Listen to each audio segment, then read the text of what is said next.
Hello everyone, I hope you all had a good solar week so far.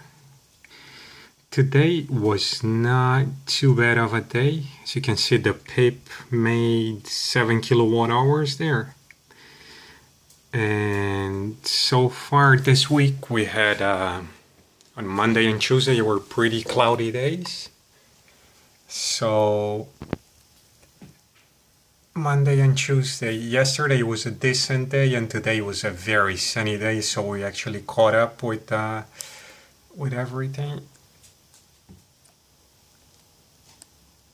Oh, the kid does already erase today's production, but it's 9 p.m. here, and I have been running off grid for the last 3 hours or so.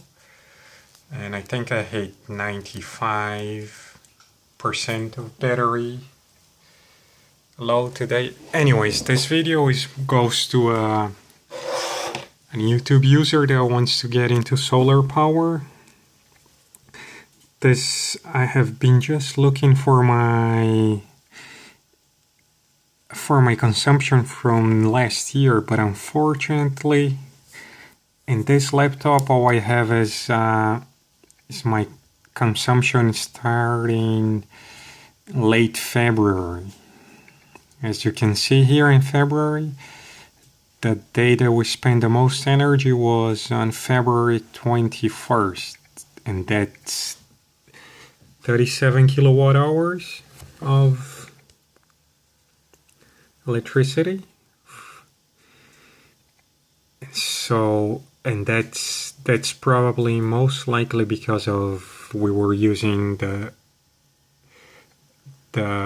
air conditioning, the heat pumps to heat the house, because we have some cold days here in southern Spain, and all we use is the heat pumps. Anyways, so this is my March consumption, and March already starts being a very mild month, and for the whole month of March we spent 700 kilowatt hours. As you can see, an average daily, where's the average daily consumption for March? It's not here, but you can see it's supposed to be around 20 kilowatt hours, 22, again with a peak of 31 kilowatt hours. This is March. If we move on to April, let's see, only 540 kilowatt hours. It's very, very low consumption. Already April here, it's something like Southern California. We start getting very mild days, so we don't use any heating or cooling, any air conditioning, neither for heating or for cooling. And then May,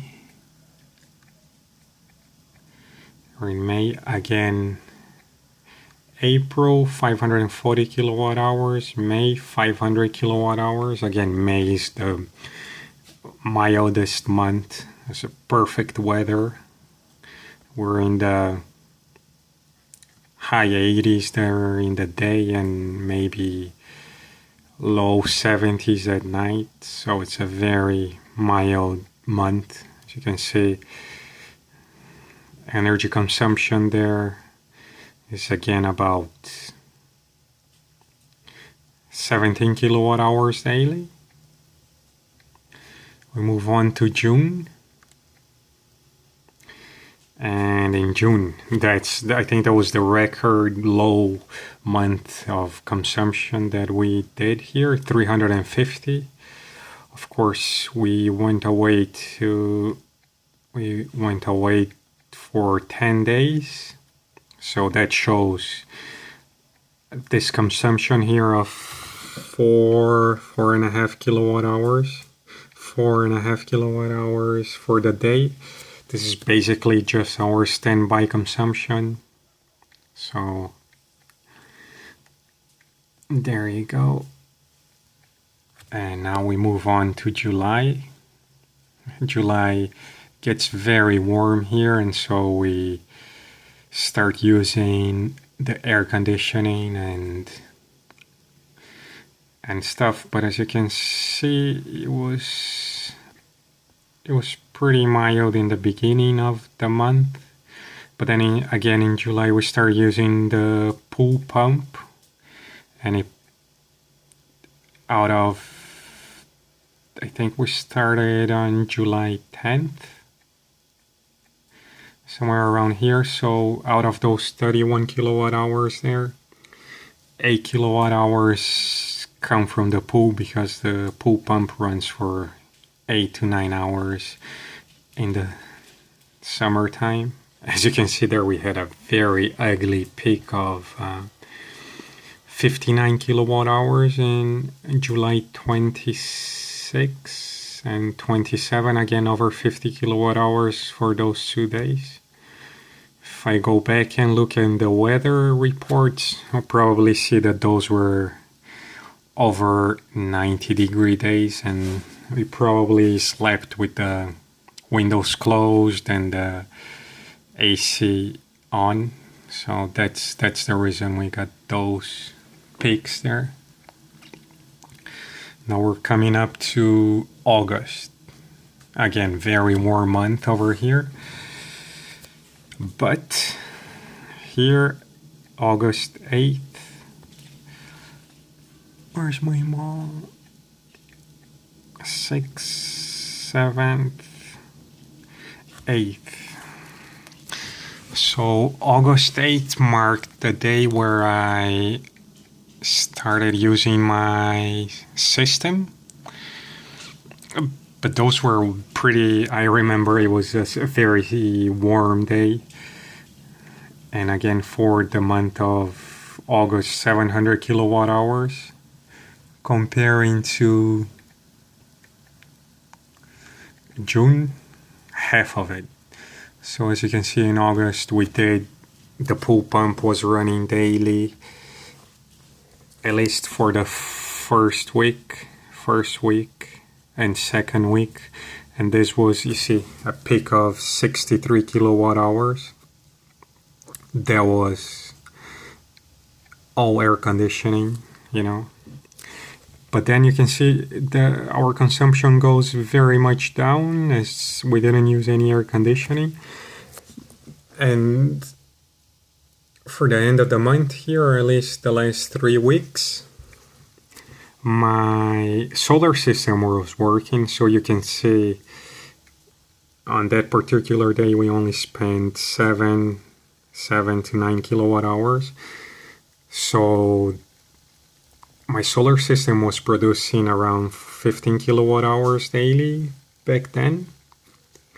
So you can sum this was supposed to be over 20 kilowatt hours on these days here.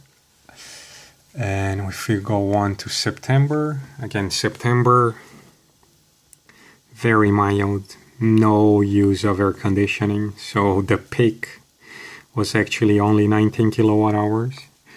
And again, the whole month of September, we only used 300 kilowatt hours. It very much compares to June. But in June, I didn't have my solar system. But in September, I did have the solar system running already. But the pool pump was running throughout the whole month of September. And the water heater was also running, but this was all going with my system there. And then in October, or at least the first 3 weeks, we already spent 350 kilowatt hours. So I think that gives you a base of where to start. Inverter, charge controller, batteries. And I have 3 kilowatt hours of panels in the roof. I hope it helps you. See you soon. Goodbye.